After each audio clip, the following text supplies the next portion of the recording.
isa nagdadaga ng mama.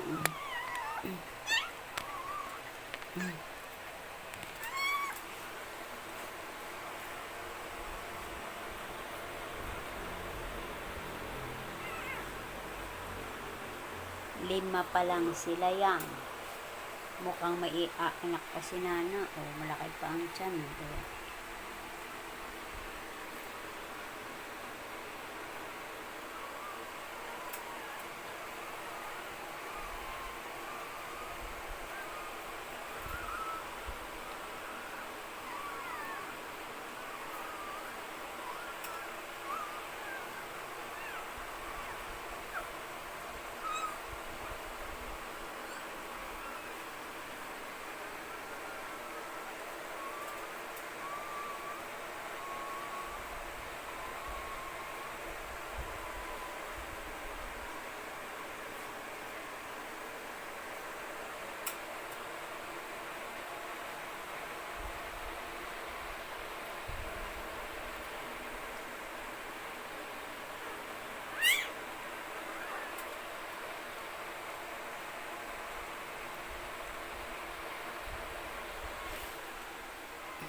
Dito ka baka madaganan ka dyan.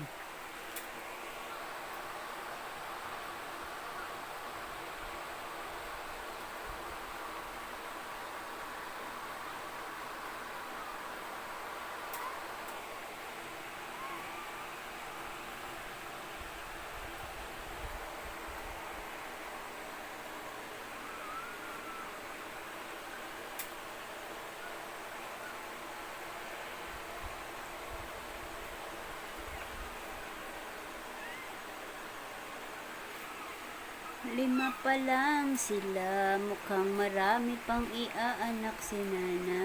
Ang laki pa ng tiyan niya,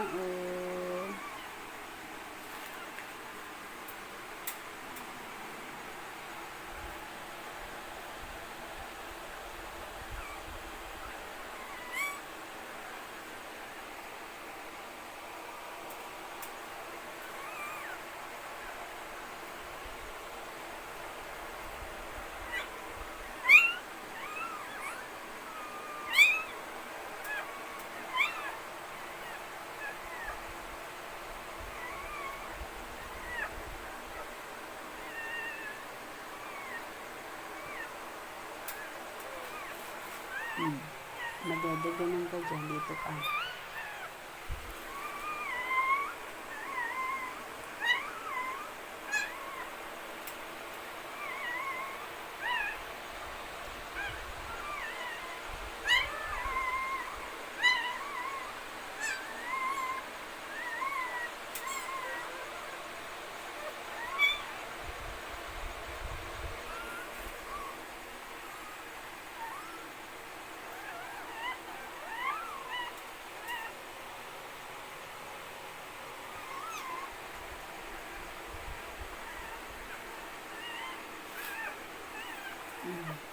Dito kayo. Diyan muna kayo at baka madaganan kayo. Ipon-ipon muna kayo dyan.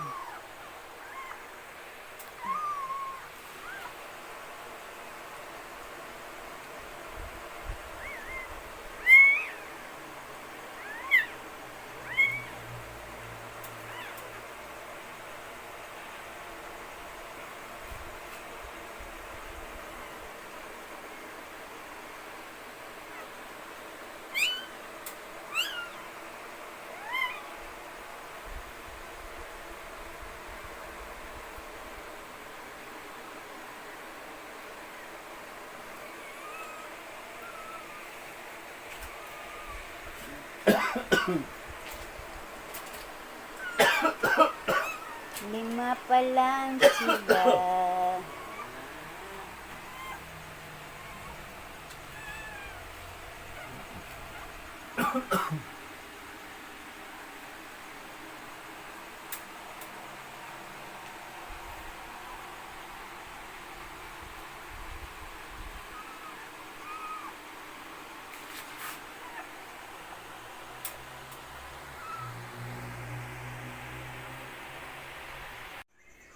Yan na po yung aming mga Si Nana from kwarto, tinransfer na po namin siya dito at nag-away sila nung aming isang Belgian.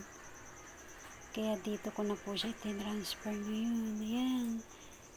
2, 4, tatlo yun sa taas, tatlo yun dito sa baba at isa yung nakahiwalay.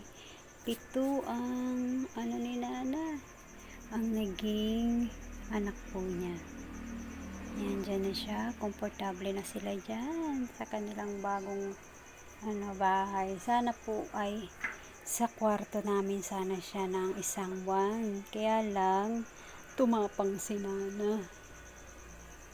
Nakagat niya yung aming Belgian. Kaya yun, injured po yung isang Belgian namin ngayon. Kaya hiniwalay muna namin siya. Itinali namin yung asawa niya at saka yung isang anak niya doon. Yun yung isang anak niya doon. Si Bible.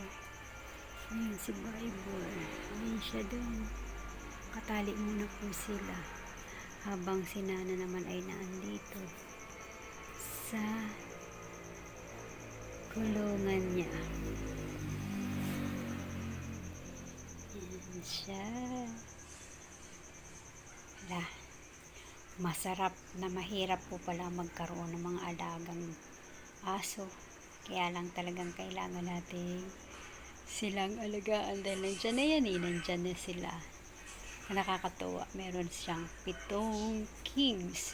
The 7 kings. Puro lalaki na naman ang ano ni Nana. Ang kanyang anak. Third wave na po ni Nana ito na mga anak. Nung una 5, the second one is 6, and ngayon naman ay 7. Sabi nga nila, the lucky 7. Sana ang loloobin ay maging malusog lahat. Dalawa po yung medyo siya medyo malaki. Although ayaw ko na munang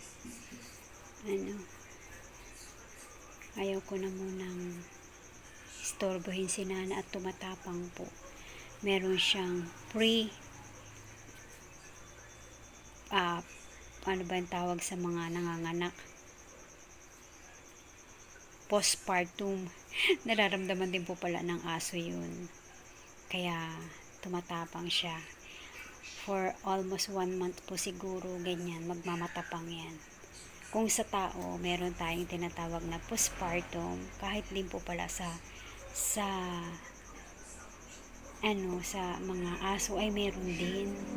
Nandun yung mga attitude nilang nag-iiba. Hindi namin akalain na si Laura ay kanyang kagatin kanina. Injured po si Laura. So, si Laura ang nag-stay sa kwarto namin. And then si Nana ang ibinaba po namin dito. Talagang papatayin niya po. Alam niyo naman ang mga Belgian. Iba rin po ang instinct nila. Pag sila ay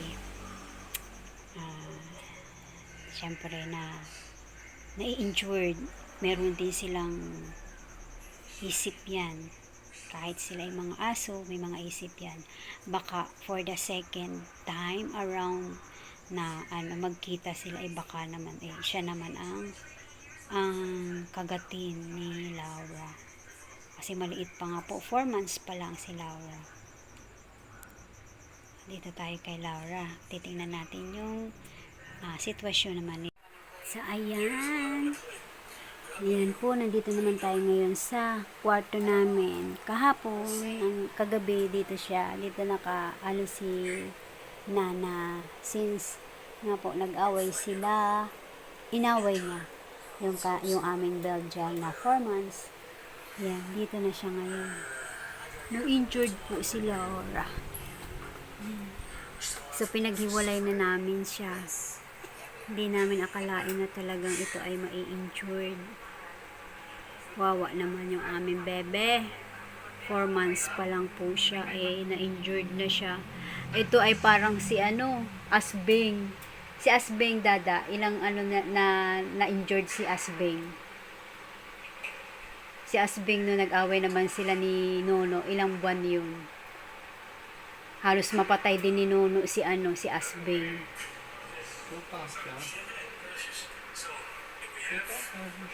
Si Asbeng ano, nung mas matanda naman si Laura. Ang difference nun, anak naman niya si ano, anak niya si Asbeng. Ito ay hindi.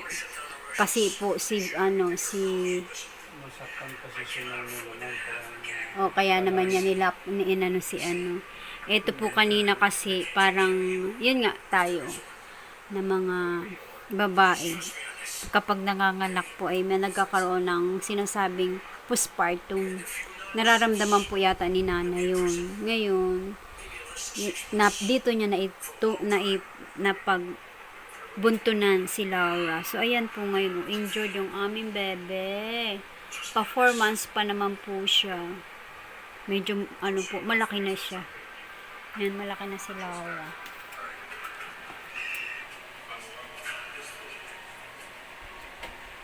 So, hindi muna po namin siya pinakain at ano, nararamdaman niya yung yan,